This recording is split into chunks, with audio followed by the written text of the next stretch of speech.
pekerjaan sehari-harinya berkawan, bekancil.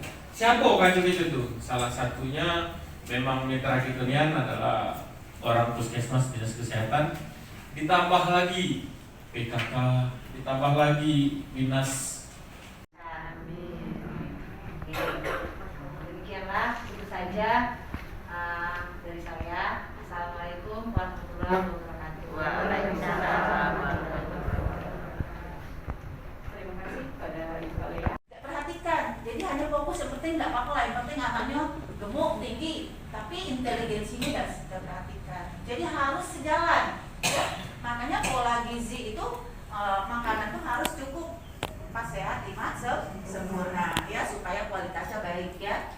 Oke. Nah, tadi ya waktu kita lihat tadi periode emas yang tadi waktu slide yang sebelumnya ya, yang ini. Nah, nih. Ini adalah masa gold period ya. Nah, oke. Nah, di sini dikatakan bahwa otak berkembang pesat 80% sampai usia 3 tahun. Nah, ini harus diperhatikan, terutama kita yang ngurusin PAUD ya. Anak PAUD biasanya sampai umur berapa? 3 tahun ya? Iya. Nah, jadi harus memikirkan bahwa di tangan kita salah satunya peran kita juga ada di situ, ya. Nah, otak anak 80% berkembang sampai di usia 3 tahun.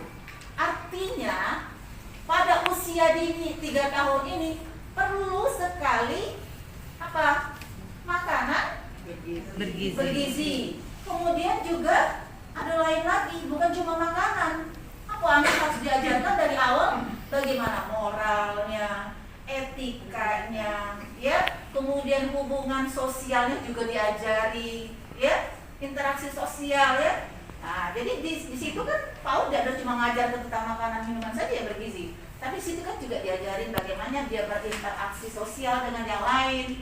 Jadi motoriknya juga dikembangkan, ya. Bukan cuma integrasi. Ada materi yang kita berikan bagaimana tentang pemberian makanan bergizi anak, PMBA-nya, ya, dan sebagainya, ya. Nah, ini jadi peran antara keluarga, masyarakat lintas sektor, dan kemudian kita sebagai pelayanan kesehatan dengan guru kader yang ada di Posyandu itu penting sekali, ya. Tidak bisa kita sendiri-sendiri, ya. Tidak bisa begawe itu siko-siko. Kita hanya ngurusin yang ini baik pokoknya, kami pokoknya ketemu gizi buruk titik, nah obati. Tapi tidak berpikir balik lagi ke belakang. Latar belakangnya apa sih sampai dia gizi buruk, ya, dan sebagainya, ya. Nah, inilah yang nanti potret yang nanti di lapangan yang peran kita ini ada di sini sebetulnya, ya.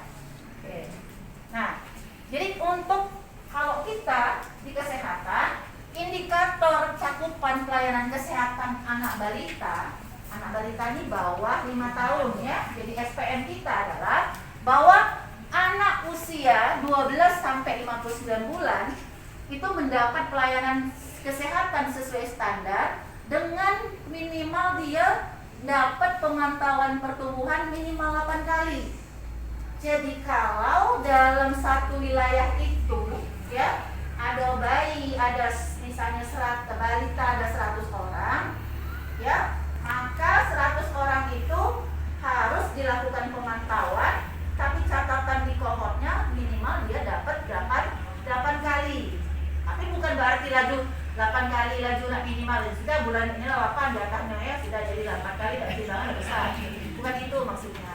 Takutnya misalnya ada hal-hal dia sakit atau dia mungkin mengikuti orang tuanya pas jadwal posyandu dia pergi, ya. Jadi dikatakan indikatornya itu adalah pelayanannya itu bisa tercapai minimal 8 kali dalam setahun.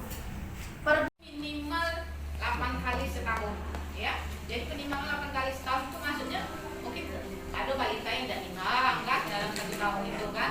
Nah, itu. Jadi kita ini kan menjadi 8 kali. Sebenarnya yang bagus itu 12 kali. Kalau kita memang posyandu kita kan jarang ya, paling kita bebaskan. Ada 1 posyandu, 1-2 posyandu pas lebaran ya, kayaknya ada yang tidak imbang ya.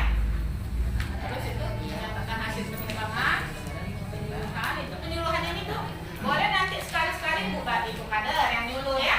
Bisa kan Bu ya? Bisa. Nah, mungkin ada yang bisa ya, sudah mulai belajar ya seperti misalnya. Itu sumber yang tablet darah. Ada enggak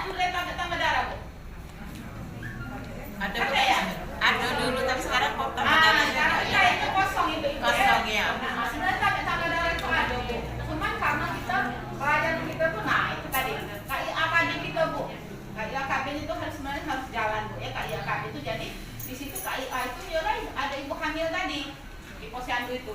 Ibu hamil datang, diperiksa di posyandu itu. Jadi sekalian mereka nimbang, sekalian periksa hamil juga. Itu harusnya ada seperti itu ya. Dulu pernah itu di Karangasem dulu pernah ya.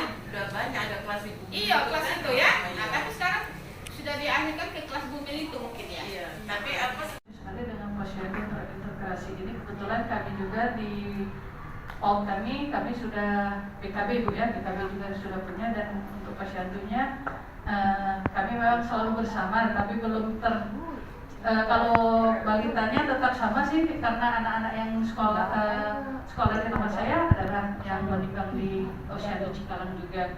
Nah kemarin untuk DDTK itu kami di PAUD itu salah satu standar penilaian Bu, standar satunya DDTK itu kami kemarin kesulitan menganalisa, karena di standar 1 itu kemarin untuk akreditasi itu kami diminta untuk menganalisa apakah anak itu normal atau tidak, misalnya dari BB dan tinggi badan gitu. Jadi kami kesulitan di situ kemarin. Jadi akhirnya kami pakai kalkulator ini aja Bu, yang di HP itu akan ada aplikasi kalkulator. Nah, kalau memang bisa kami pengen belajar sih Bu, cara menganalisa misalnya dari usia 5 tahun, berat badannya 17 dengan tinggi badan 110, normal atau tidak, seperti itu Bu. Kemarin kami kesulitan di sana. Hampir semua lembaga yang ada di Sisa buku kita yang tahun kemarin Bu, kumpulkan Bu, jangan dibuang. Ya, simpan ya sampai 5 tahun ya. Kalau sudah 5 tahun baru kita ya. Jadi kedepannya kita buat lagi. Jadi ini sebenarnya Bu sudah baku, tinggal ibu-ibu kalau nak diperbarui yang sebagus mungkin boleh. Ya, tapi bentuk isi ininya di dalamnya seperti inilah. Ya.